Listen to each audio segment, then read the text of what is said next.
So we're switching defenses again, and could someone talk about the difference between the schemes of last year and this year with the players that we have last year and this year, which is coming first? Well, the players are, for a large part, the same, but yeah, I mean, you're looking at, we've seen some guys. Justin Hollins was a linebacker 2 years ago in the 3-4 who went to defensive end last year in the 4-3 and now is going back to the linebacker. We've seen Bryson Young was a defensive lineman last year, has gone there, so they've moved.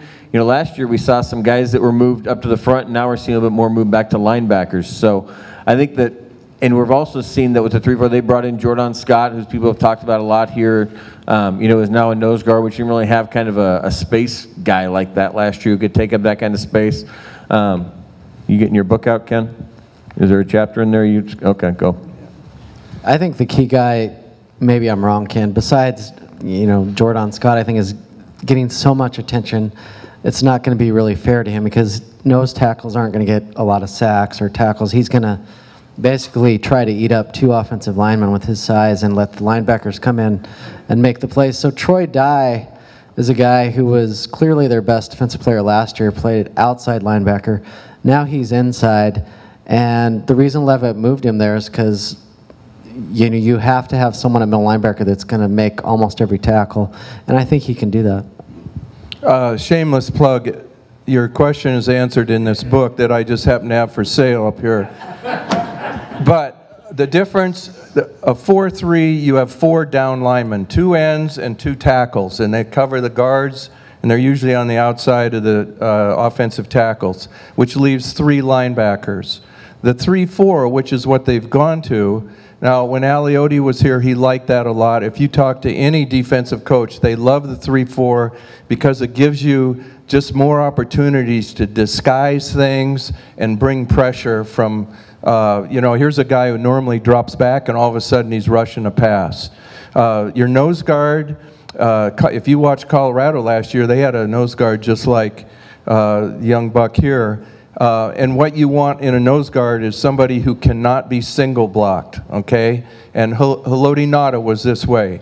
No one guy could block him. They had to use a guard and center on him. And as soon as you have to have two blockers on a defensive lineman, that means there's one less guy who's an immediate threat on the linebackers, okay? So linebackers love nose guards that it takes 2 guys. And he may be under a pile, but if that pile is 2 guys, he's done his job, all right? And they don't get a lot of sacks. They may at times, and that's why the defensive linemen who are in a 3-4 have got to have kind of a better healthy attitude about being a team guy, because you don't get as many sack opportunities and so on as in a 4-3. So that's the difference. Oregon's biggest problem personnel-wise, in my opinion, you could see it in the Ohio State game. They don't have enough linebackers.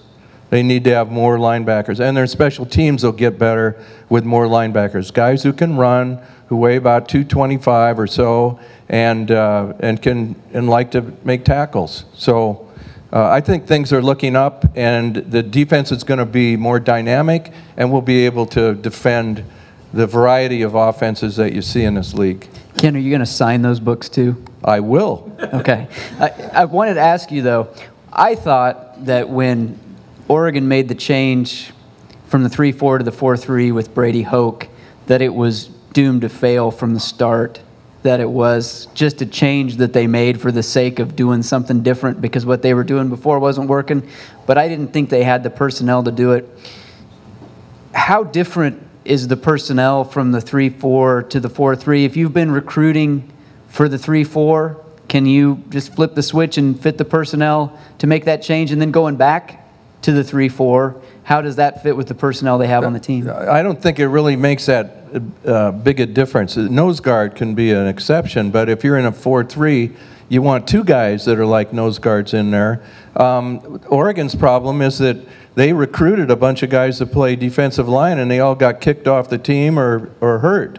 You know, medical red shirt. They lost like five should be good players last year off the team through law enforcement issues and injuries, and so they never had enough linebackers to play a 3-4. But now they're seeing that they can move people around, and they've got more of those linebacker types. They're young guys, but I don't think that's that big an issue. It's just that your guys on the outside need to be fast, and there's one or two of them that aren't.